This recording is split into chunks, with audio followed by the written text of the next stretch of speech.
I never knew ever the people edit photos. Nilikuwa nashangaa tuko na cameras gani bwana hatuna. That's when I learned these people edit photos, and I got to learn the softwares like Lightroom, Photoshop vizuri sasa. Yeah, I knew Photoshop as a design software. In today's episode, I'll be hanging out with Mr. Andrew Gakinya, who will be taking me through his journey in the film and photography industry. I will be your host, Mulinge Edna. Hello viewers, welcome to yet another exciting episode of Ajira. And today in studio, I'll be hanging out with the founder of PichaClear Films, and he will be taking us through his journey of photography. Welcome to the show, sir. So tell us your name and a brief history about yourself. My name is Andrew Gakinya.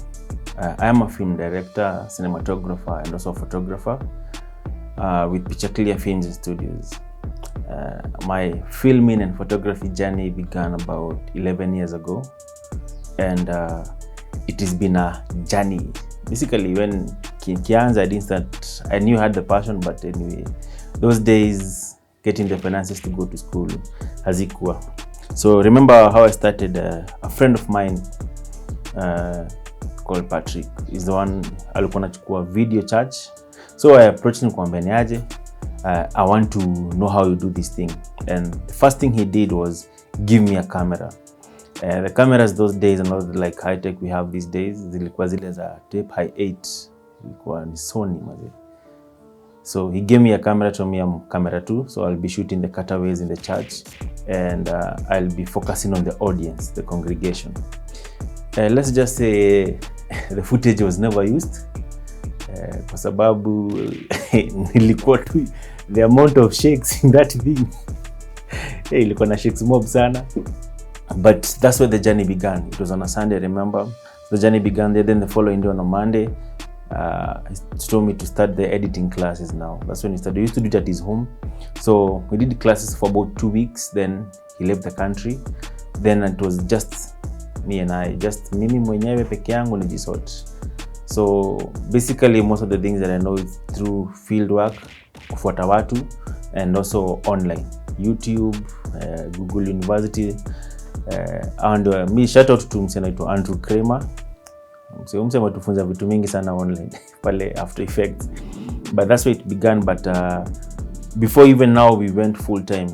After I was taught, I didn't have even any experience to do anything. But my first ever job to do was sadly my cousin's burial. That was the first job that I shot and edited. Nikiwa peke yangu kabisa. Ile nilifunzwa nao job was my own music video. I used to do music. I'm a rapper. Yes, we don't talk about that much nowadays. But I used to do music. And the first video, I remember it was called Born Again and Ambitious. It's on YouTube, you can go check it out. Sikuwa natashana hivi. It was just a video we did. The same guy who taught me is the one who shot the video, and he told me now we did the editing part of the video. That's where I also learned the whole process of editing and filmmaking. Then after some time, so didn't have the experience and all that. Lazima mtu akule, so one nikaanza kuuza kuku. I had a friend of mine opened a poultry shop in a place called Moshadha. Kwa wale wanasamanga Moshadha hai exist, Moshadha ina exist karibu na Banana. And hapo ndo tulianza. It was Moshadha Poultry Center. So my main work was kuuzia wakulima madawa and day old chicks. But I used to call myself a poultry consultant. It sounded like I'm a pro, you know. I still call myself, I'm a former poultry consultant. So still photography, tukipiga picha tuchoke, we go to the back to the one day old chicks and madawa. So I did that for some time. Then I enrolled for a Bible college to study theology. Kwa hivyo neno yasema ya kwamba I can still preach, na baada ya hii tumeniembeza. Basically I studied theology, and I've tried a lot of things. Okay, I didn't study theology to become a pastor. I just wanted a better understanding of the Bible basically, and I can say it helped me. Mefanya nisimame till now. I enrolled also to a community college to study packages za Windows za Microsoft. You remember back in the day, ndio usema unajua computer, you had to study packages. So I studied packages. Okay, I only did the introduction on Microsoft Word. Then I was supposed to go to the rest. I learned something called Photoshop, and my life changed. I designed t-shirts, posted on Facebook. People started asking for them. I looked for a printer. I looked for somebody kushona t-shirts. Na hivyo ndivyo nilianza cloth line. As you can see, zenye nimevaa it still runs. It's called Andville Collections. Then I met a friend of mine. I used to do weddings once in a while, not really, but I met a friend of mine walikuwa nasoma na bro yangu. It was Semo. So Semo nearly introduced now to the world of weddings. Took me to, I remember went to another office in Parklands. The office was tana wangetoshea. Ukiingia as basically, because I remember nilipoingia wawili walitoka ndio tuweze kutoshea. So that's how we used to, it was that small, but that was our pride, you know. So how did you start the business? So take us through the journey of how you began the photography business. So when I learned photography, I discovered another new world of freezing images. Before ilikuwa ni all about motion and how to create that motion in a creative way, but now I got to learn about how to capture images, still images in a creative way. So I thank God for the guys who taught me. So, and also learned also editing photos. I never knew ever the people edit photos. Nilikuwa nashanga tuko na cameras gani bana hatuna. That's when I learned these people edit photos, and I got to learn the software like in Lightroom, Photoshop, vizuri sasa. I knew Photoshop as a design software. I didn't know it as a software that you can design, you can edit images. I got to learn all that. And all along when I was still doing this, my mind was into focus on having my own company. If I can take you back kidogo, when I began doing all the stuff after I was taught, my teacher left. So I was left alone. So I didn't know a lot of people in the industry. But I felt that I need a mentor who can teach me how to do these things. Because I had a vision of owning a company, a big production company. I'm also into entertainment, so I knew I will do a lot of entertainment. And something also I did, I learned photography, nikauza kuku. That break I took here 1 year from photography and filming, nikidu design, nikiprint t-shirts. I also did event organization and management with Andville Entertainment, another company of mine. I used to organize events. I remember those days in Kiambu, we did a lot of church events, mazi. Tuleta wasanii wengi sana Kiambu, but my entertainment, I used to love entertainment so much that even when I went to high school, it was called Moruya Secondary School in Katondo. It was 22 kilometers from Katondo town on your way to the forest. That's how we used to define our school. Basically, it was in deep Geshagi. And I remember the first time I went there in Form 1, then I asked which kind of artists come here, and I was told artist, au ni nani? And I was like, okay, waimbaji, nani nakuja hapa Kambwa? I was told there has never ever been an artist in that school. So I organized the first CU. It was not a rally, it was just a Sunday service, but I invited one of my friends who was an artist then. He's called Chalo. And he came, he performed, and I think it was kind of a revolution since then. And everybody wanted more of an artist. So I used to have to get in touch with them most of the time. So I used to bring each an artist in that school. Each and every term, nilikuwa naletea msanii mpya.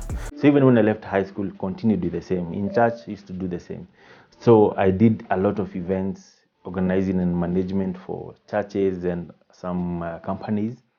Then now came back to photography, learned the whole art, and I knew I had a vision now. I wanted to have my own company, but I always felt that I don't have an experience in running a company. Remember, I've never been employed before. Nimetoka mazini nimeingia hustle, sijaandikwa job, yote imekuwa tu ni mimi mwenyewe hustle kivyangu. But I felt for me to be able to run a company, I need training. I need to see how a company is run before I move on to my own. So I remember I prayed and told God, I just need 2 years 2 years of employment, and then I go back to do my stuff.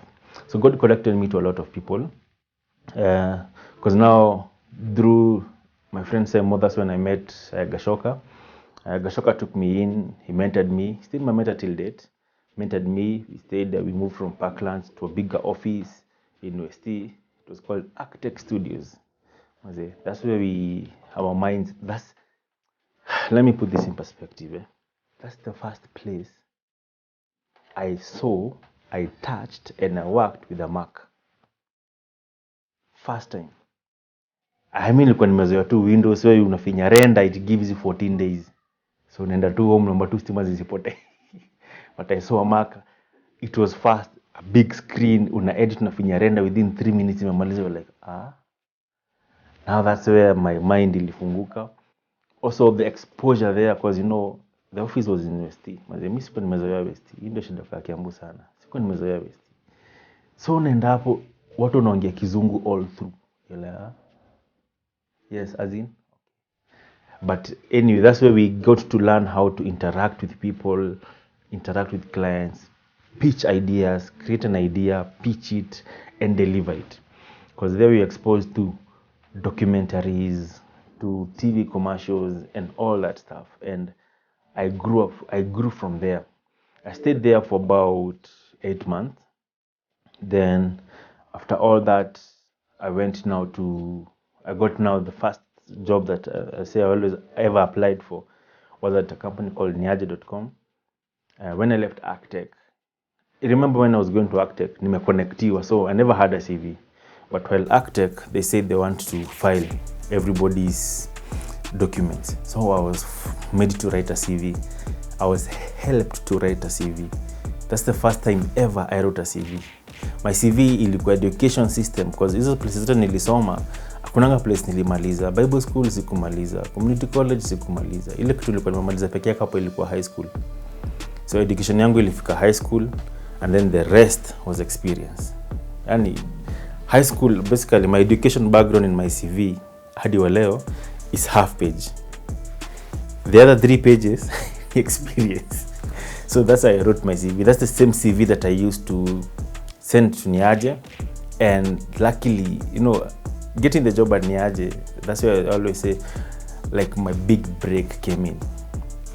If I can give you a small story of how I got the job at Niaje, I sent the CV. I saw them, they were advertised. They used to do a lot of events and a lot of photos. That's how I followed them. And it was a blog, so it had a lot of gossip. I followed them. Then on Facebook, they posted they're looking for a video editor. Send your CV to david@niaje.com. So I remember there's this CV, yes. Wacha tu nitume, it won't hurt.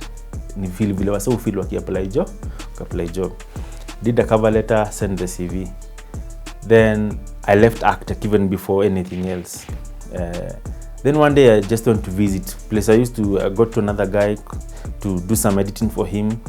That day, I remember it was on a Thursday. Stima zikapotea that place. So I went to West Arctech. I decided to open the computer, checked my email. Then I had an email from Niaje for an interview the same day at 2 p.m. I'm here for an interview. They looked at me, ile ushaona mtu amekuangalia head to toe na kuangalia tena. Then they all leave without saying anything. Then the receptionist told me, sawa ngoja kidogo. Then I was, after about 10 minutes, I was called upstairs. So I went there with the mind of, I have nothing to lose. I'm just going to show them what I do, what I know, full stop. Niende nyumbani. I did a presentation. They asked me everything. They asked me, how long have you been doing this? I said, for 5 years. They looked at my age. 5 years? You're only 22. How have you been doing this for 5 years? I told them, this is the only thing I've ever done after high school. So then they asked me the question, so which school did you go to? And in my mind, I was like, do I lie or do I tell them the truth? But I said, you know what, there's no need to lie. I said, I've never attended any formal school for photography or filming. But I learned all through this because it's my passion and everything. They told me, yeah, don't worry, we like your job so far. You're the best that you have seen so far. That gave me morale. And they said, we'll call you tomorrow. I was like, awesome. Finally, nimepata job. Tomorrow came, no call. I said, it's okay, I did my best. Na nikaendelea. So the following day I had a shoot. I went to a shoot. Now at that shoot, that's when I was called. And I was told, You have gotten the job, so you can come in on Monday for orientation. Now, working at Niaje now exposed me to another whole different world of another level of entertainment. We used to cover events, meet celebrities, meet a lot of people in high places, and that's where I created the networks that I still have till date. And that's where now everything went to another level. And I always thank God, because I look back at my journey and I see each and every time it's a new level, it's a new level, it's a new level.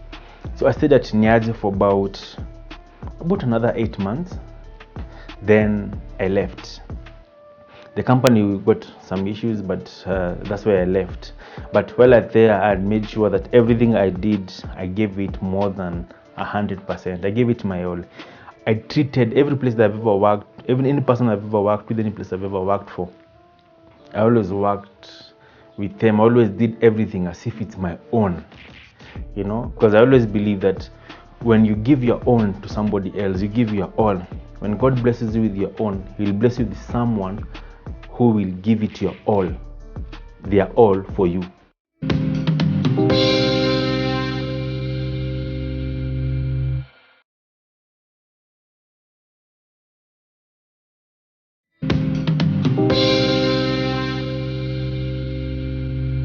And that's what I used to do. And when I left Niaje, I had formed PichaClear Films and Studios a couple of years back. Just a name, created a name, but I'd never done anything full-time with it. So when I left Niaje, that's the time I decided to go full-time. And since then, I've never looked back. It's now 6 years. Yeah, 6 years full-time with PichaClear. And the connections that I made at Niaje, some of them followed me still to PichaClear. And I've done the biggest achievements you can say I've done. We have done a lot of commercials for Safaricom. We did a Safaricom Flex with Maina Kageni. Another main project that we did was the Maina Kageni road trip tour, Tembea Kenya. It was a whole 52 weeks, 1 year of travel in this country. Ndio time nilitembea Kenya mazee. Kenya ni kubwa. Kenya ni kubwa. We traveled Kenya, did a lot of video work, and the best thing about it is we delivered. We did everything to the max, and we learned a lot of things. So from poultry management to film production, what are the challenges that you faced in between? All I say is it's about answer, begin. Are you passionate about something? That what you're passionate about, start from where you are. If you want to get into photography or filming, one thing I can tell you is look for someone who is already doing it. Get under their wings, okay? And you'll do a lot of free stuff. Utafanya mambo mingi za free. Don't get into the industry that you want to learn and you expect to be paid. No, you can't. I remember when I used to do music videos, and then when I now came back to continue doing filming, Chalo, the same artist that I called back in high school, akujia imbe, alikuwa amefunga studio yake, but he didn't have an editor. So he called me and he told me, nimeona uko na ideas and I like the way you do your stuff. So naanza studio, it was in kawaida. I used to be paid 300 bob a day. 300 bob.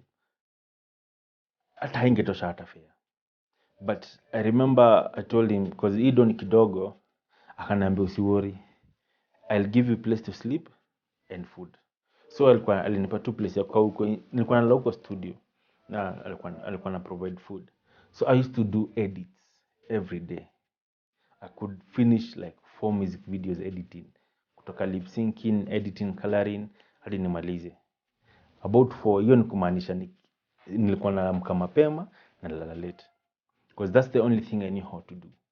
And I didn't come from a background ati kuna do. I came from a very humble background, but I began from where I was.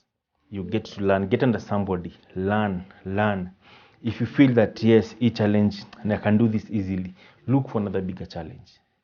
Get to learn. You will do a lot of free. I can tell you the number of times I've shot events for free.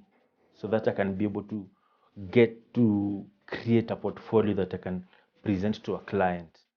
I can't even count. I remember there are times you used to go to Mseto, East Africa. They had events at K1 and Tribeca Tuesday and Wednesday. We used to go to all those events for free. Piga picha, because I know nikipiga picha artist fulani akiperform anataka kuona hiyo picha nitamtumia. The photo will go with my watermark. We'll post on social media. Once I'm post on social media, people will see the name PichaClear. That's how we build the brand. And then now time somebody knows that when they're in the event, they don't know you're doing it for free. They don't know you're doing it for free. So once when umemtumia picha na amependa picha, when they have an event, they will call you. So how much do you charge for photography for this kind of an event? Then that's where you make your money. So you do a lot of free events. Even today, if I feel this a project that I would like to be involved in Hailipi, I want to get in, I will get involved so that I can learn and create a network.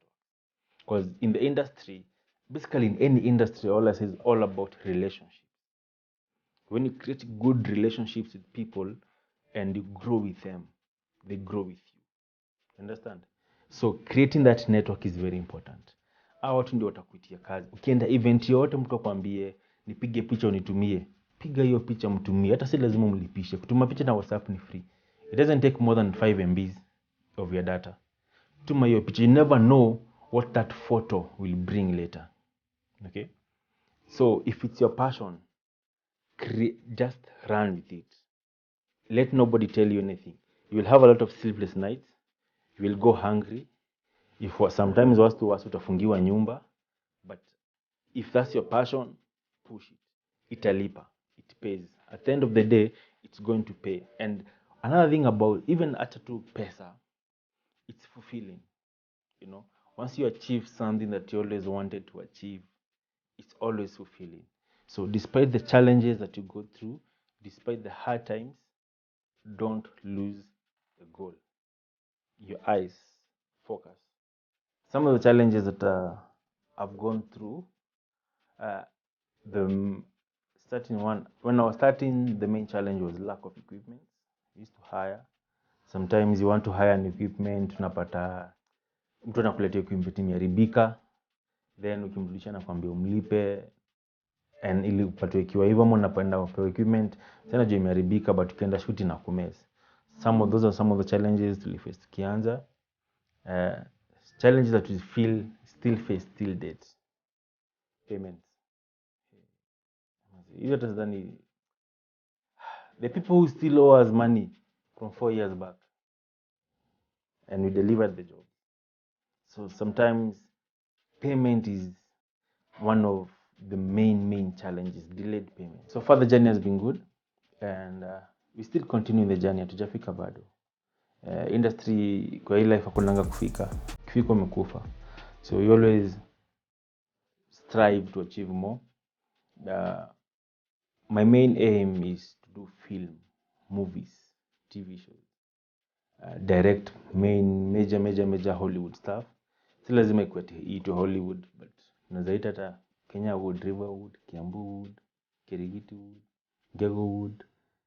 Basically is getting to do film in the next level, film with good budget, next level stuff that will be able to achieve, all those visual effects we see in movies and all that.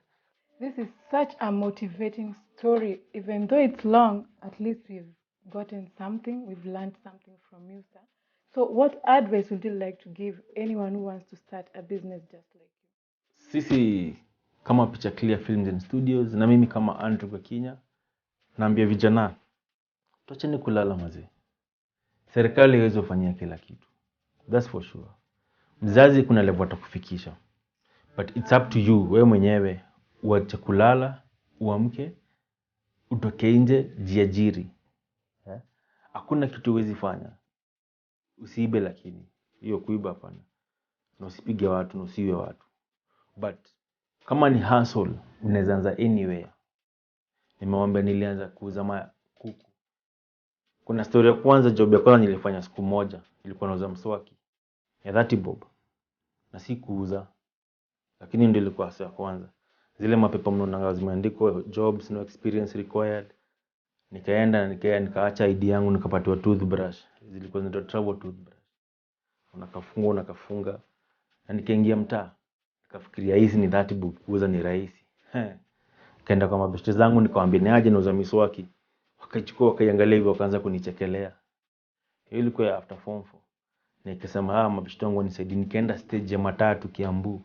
Naanza kuambia watu una travel. Angalia hii toothbrush ni rahisi sana kutembea nayo. Unafungua, unaweka, unatumia, unamaliza, unafunga. Na hii ukinunua kwa duka ni shilingi 100, lakini leo tunakuuzia shilingi 30. 30 bob peke yake unatembea nayo. Sikuuza hata moja. Nilianza kukopa do, nizibai zote, nipelekeo msedo yake na nirudishiwe ID yangu. But sikukaa tu hivyo. Amka, toka nje, hustle. Kama ni mjei, ingia. Kama unajua kuchora, anza kuchora. Tumia social media, post. Chora ma celeb, watu attract attention. Wachore, watag. Hata kama utamtag mara kama 100. Mtag, ambie mabeshte zako wenye wako close na wewe, mabeshte real, si wale bonoko, mabeshte real. Mwambie washie ile stuff unadu. Kama una feel uko na talent ya comedy, ya kuimba, before tupate studio, kama uko na nangos, kama una simu, chukua record sauti yako. Tafuta producer mmoja tu social media. Siku hizi social media ni rahisi sana. Si kama kitambo lazima ungetafuta mtu physically. Sasa mtu atatu social media ni producer fulani, ingia DM. Akilenga DM tena. Akilenga ingia kwa comments. But kama una talent, angalia watu kama Justin Bieber. Alianza kupost video YouTube akicheza gitaa.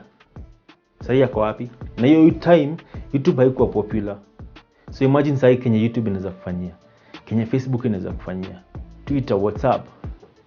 So whatever you can do, record yourself, put it out there, start with what you have. Jiajiri na una life yako ikichange. Out. Peace. There you have it, viewers. Just like Andrew, you don't have to go to school so that you get to learn some of the skills. We have online sources, we have friends, and also we have business advisors who are there to help you when you want to start your business. I have been your host, Mulinge Edna. Till next time, kumbuka, amka ujiajiri.